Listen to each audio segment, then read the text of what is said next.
They say you can always trust your own blood, but I found out otherwise in the hardest way possible. I'm Margaret, born in 1945 in a small village outside Manchester, England.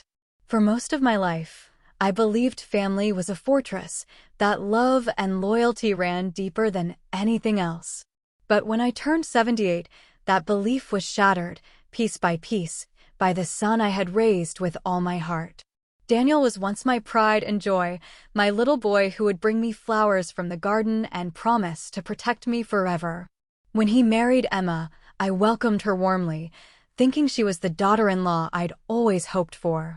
I supported them generously through the years, helping with the mortgage, lending money for their new car, even paying for their summer holidays. I never imagined those gestures of love could be used against me. It started small, almost unnoticeable. Daniel began asking odd questions about the house. Have you checked all the locks? Or maybe it's time to get a bigger safe, Mum. At first, I thought he was just trying to help. But then came the warnings that unsettled me. Don't go upstairs, Mum. It's a mess. His voice was low, almost urgent, like he was trying to protect me from something I wasn't ready to face. Emma echoed the same message, adding, "It's better you don't see." Their united front confused me. What were they hiding? One afternoon, curiosity and worry pulled me upstairs. The landing felt colder than usual, and the hallway lights flickered as I approached my bedroom. I walked past photos of Daniel as a boy, his mischievous smile frozen in time. It hurt to think those memories were now tangled with suspicion. The safe was behind a loose panel in my wardrobe, a secret spot I had trusted for decades. Hands trembling, I opened it, expecting to find my precious keepsakes, old letters, and the important documents I'd stored for safekeeping. But it was empty.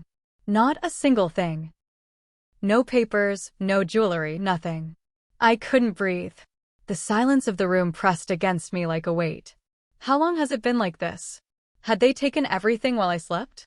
The betrayal wasn't just about money or possessions. It was the invasion of my sanctuary, the breaking of sacred trust. I tried to call Daniel right away. His phone went straight to voicemail. I sent texts, but there was no reply. When Emma finally answered, her voice was clipped and distant. "Mum, don't worry. We're handling things. It's for your own good." Her words felt cold, rehearsed, and utterly empty. Days passed, and I noticed other strange things. Bank statements showed withdrawals I hadn't authorized, bills that were left unpaid, and my savings dwindling without explanation. Every time I brought it up, Daniel changed the subject or said I was mistaken. Emma's excuses sounded hollow, and the warmth I once felt from my family was replaced by a chilling silence. One evening, Sophie, my 17-year-old granddaughter, sat beside me, concern etched on her face. "Grandma, you have to be careful. People, even family, can hurt you when you least expect it." Her words echoed in my mind.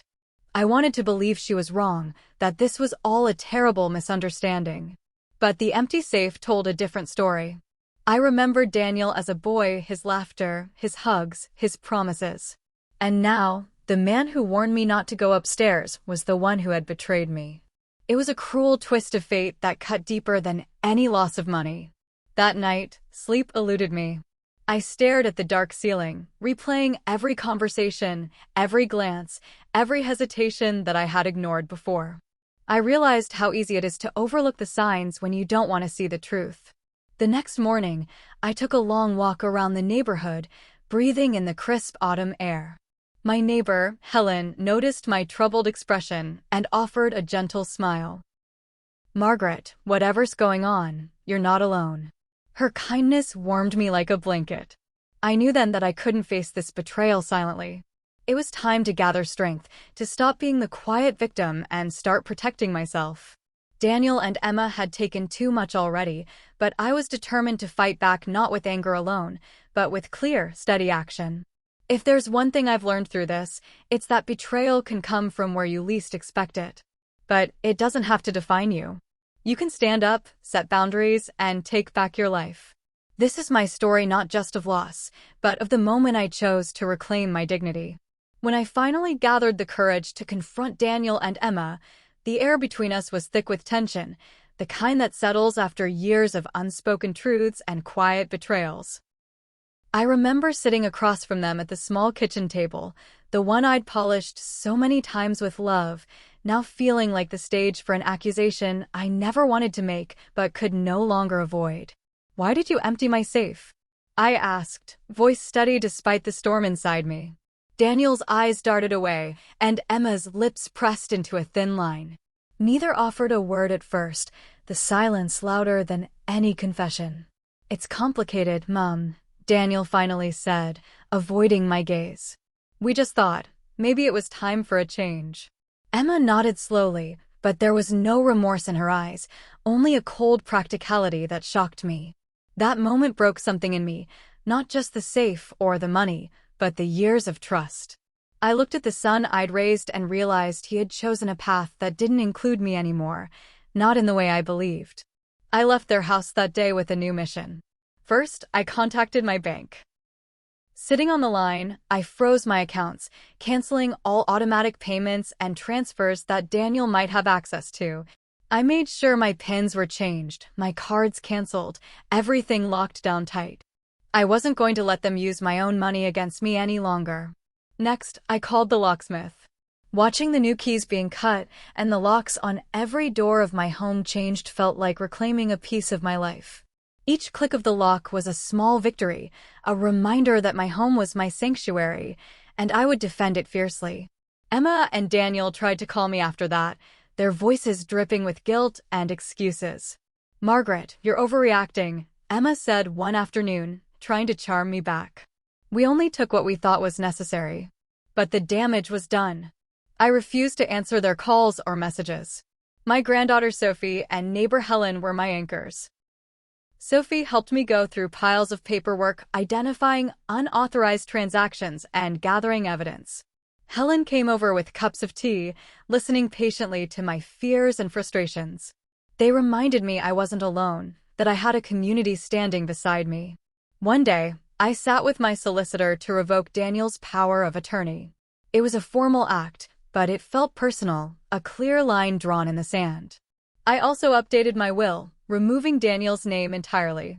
It hurt deeply, but protecting myself meant making hard choices. I spent hours organizing my valuables into a bank safety deposit box. Driving through the city to the bank, clutching the small package of cherished items, I felt a strange mixture of loss and relief. Those things symbolized my history and my future, safe from the hands that betrayed me.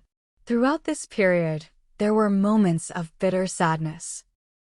I caught myself wondering where I'd gone wrong, replaying memories of Daniel's childhood, trying to find a clue I might have missed. But the reality was clear sometimes. Even the closest bonds can be broken by selfishness. Yet, amid the grief, I found strength.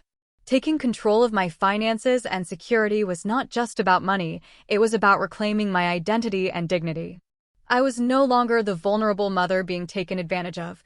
I was a woman standing tall, setting firm boundaries. The change in my home felt symbolic. The new locks, the emptied safe, the secure bank box, they were markers of a new chapter. I realized self-protection wasn't betrayal, it was survival. And I deserved to live with peace, not fear. When Daniel and Emma finally showed up at my door, their faces a mixture of shame and entitlement, I stood firm. "You're not welcome here anymore," I said quietly but clearly. "This house is mine, and I decide who I let in." Their silence spoke volumes. They had lost more than just access to my belongings. They had lost my trust, and with it, a place in my life. After the storm of confrontation, a fragile calm settled over my life. The worst had been faced by Daniel and Emma's betrayal, and now the work of healing and rebuilding could begin. It was not easy. Every day was a mix of sorrow, anger, and determination. But with Sophie and Helen by my side, I found the strength to keep moving forward. Sophie became my constant companion.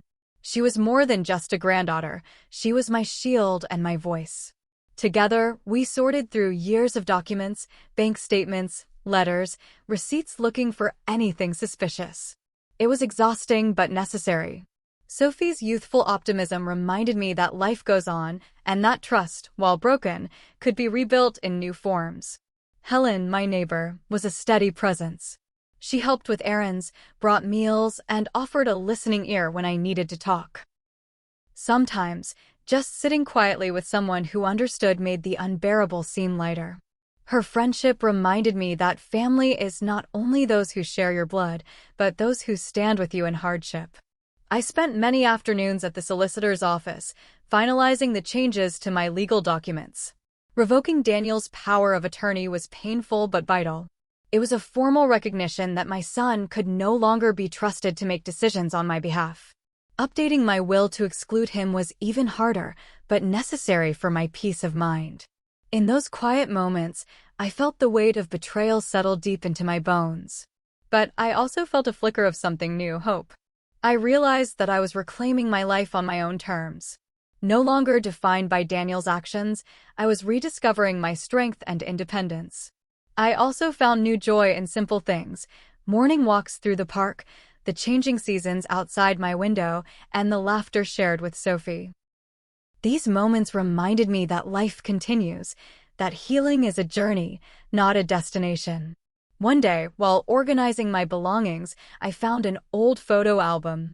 As I flipped through the pages, I smiled through tears. Memories of happier times, of family gatherings and celebrations, reminded me that the past could not be erased, but it didn't have to dictate my future.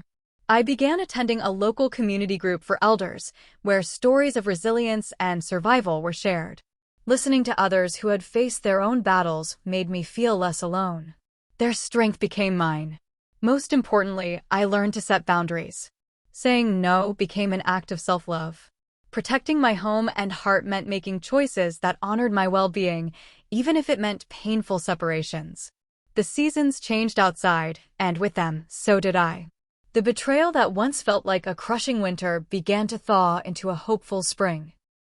My home, now secure and peaceful, became a place of refuge and renewal. Looking back, I know the journey wasn't easy. Betrayal from family cuts deep, and the scars remain. But with support, courage, and clear boundaries, it is possible to rise again. If you're watching this, please remember, protect yourself fiercely. Trust your instincts. Surround yourself with those who lift you up. And never be ashamed to stand up for your dignity.